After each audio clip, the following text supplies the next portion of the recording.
আসসালামু আলাইকুম everyone, welcome to Sinha's mini kitchen. আজ আমি আপনাদের সাথে শেয়ার করব স্পেশালভাবে ভেন্ডি ভাজি রেসিপি। যারা নতুন রাঁধুনি আছেন বা অনেকেই ভেন্ডি ভাজি করতে পারেন না, ভেন্ডি ভাজি করতে গেলে দেখা যাচ্ছে যে ভেন্ডি ভাজিটা ঝরঝরে হয় না, খেতে ভালো লাগে না, তাদের জন্য আজকের রেসিপিটা অনেক হেল্পফুল হবে এবং অনেক স্পেশাল হবে। আপনারা চাইলে একবার দেখে নিতে পারেন, এভাবে একবার ট্রাই করে দেখলে আপনি কখনোই ফেল করবেন না। আপনার রান্না অনেক সুস্বাদু হবে, সবাই প্রশংসা করবে। তাহলে চলুন কথা না বাড়িয়ে মূল রেসিপিতে। প্রথমে কড়াই নিয়ে কড়াইটাকে গরম করে তেল দিয়ে নিয়েছি পরিমাণ মতো।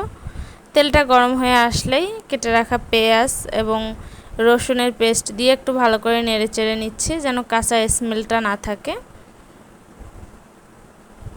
আপনারা অবশ্যই রসুনের পেস্টটা দেওয়ার ট্রাই করবেন। ভাজিতে রসুনের পেস্ট দিলে স্মেলটা অনেক ভালো আসে, খেতেও অনেক ভালো লাগে। আমার পেঁয়াজ এবং রসুনটার কাঁচা গন্ধ চলে গেছে, ভাজা হয়ে গেছে। এখন আমি আগে থেকে কেটে রাখা ভেন্ডিগুলো দিয়ে নিব। ভেন্ডিগুলোকে অবশ্যই আগে থেকে ধুয়ে তারপর কেটে নিতে হবে। ধোয়ার পরে কাটার পরে কখনোই ধোয়া যাবে না, কাটার আগেই ধুয়ে নিতে হবে, ধুয়ে তারপর কেটে নিতে হবে। এখন আমি এক এক করে সব ধরনের গুঁড়ো মশলা অ্যাড করব। প্রথমে আমি পরিমাণ মতো লবণ দিয়ে নিয়েছি।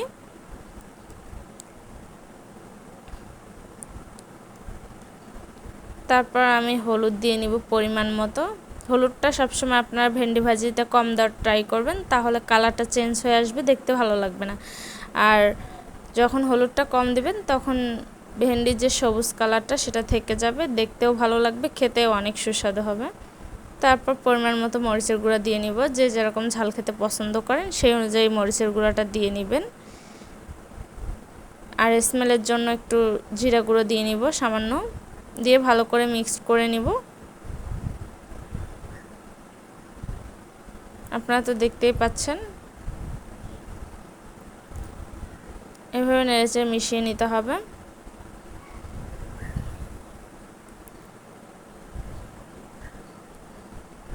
ভেন্ডি ভাজিটাকে কিন্তু একটু সময় নিয়ে ভাজতে হবে, হাই ফ্লেমে দেওয়া যাবে না।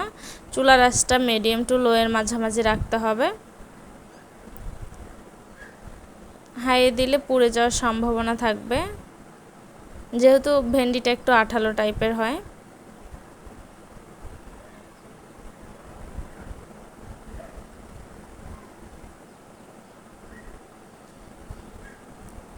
আমি সময় নিয়ে ভেজে নিচ্ছি।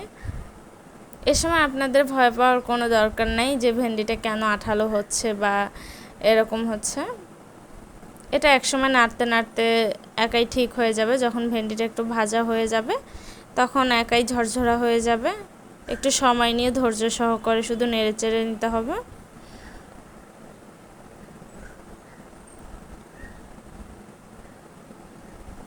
আপনারা মনোযোগ দিয়ে দেখলেই বুঝতে পারবেন। দেখেন এখন আমার ভেন্ডিটা কিন্তু ঝরঝরে হয়ে গিয়েছে, এখন আর সে আঠালো ভাবটা নাই।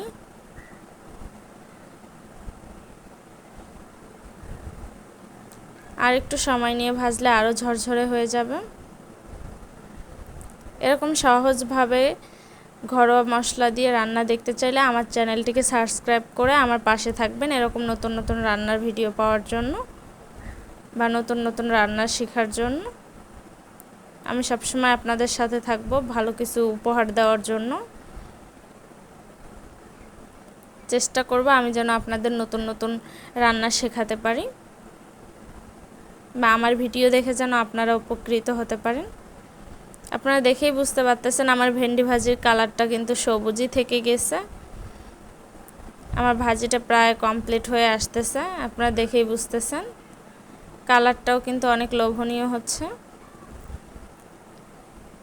আপনারা জাস্ট একবার এইভাবে রান্না করে খেয়ে দেখবেন, এর স্বাদ কখনো ভুলতে পারবেন না। এই তো আমার ভেন্ডি ভাজির ফাইনাল লুক। আপনারা দেখেই বুঝতে পারতেছেন কতটা লোভনীয় হয়েছে আর এর টেস্ট কতটা ভালো হতে পারে। আপনারা একবার ট্রাই করে শুধু দেখবেন, যদি ভালো না লাগে তারপর আমার কমেন্ট বক্সে এসে বলে যাবেন। আপনারা দেখেই বুঝতে পারতেছেন। সবাই আমার পাশে থাকবেন, আমাকে সাপোর্ট করবেন।